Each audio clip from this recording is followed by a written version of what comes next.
Kanchan Ibrahimpur.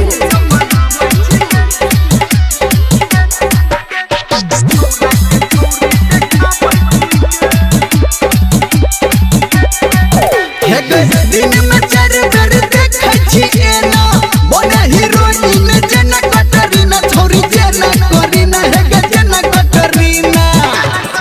Go TikTok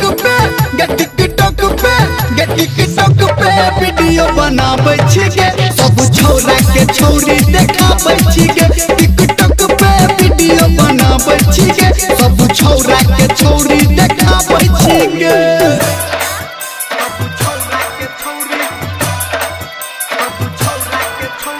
Singing by Power Star Kanchan Ibrahimpur. लाली लगाबै छ बाली लगाबै छ पेन के साड़ी तू ढोढ़ी देखाबै छ आय हाय लाली लगाबै छ बाली लगाबै छ पेन के साड़ी तू ढोढ़ी देखाबै छ हिट बहुत तो वीडियो हो जेना जेना जेना टिकटॉक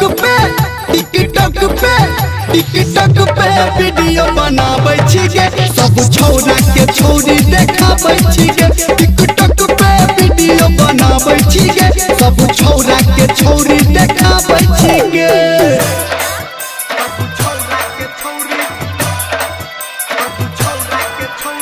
माँ गायत्री रिकॉर्डिंग स्टूडियो कंचन इब्राहिमपुर।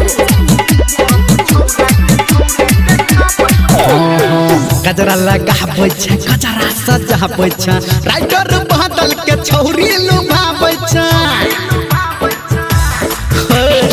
गजरा लगाबै छ गजरा सजाबै छ राइटर बादल के छौरी फसाबै छ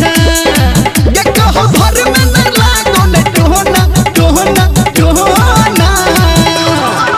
टिकटॉक पे वीडियो बनाबै छी गे सब छौरा के छौरी देखाबै छी गे टिकटॉक पे वीडियो बनाबै छी गे सब छौरा के छौरी देखाबै छी गे किया गे।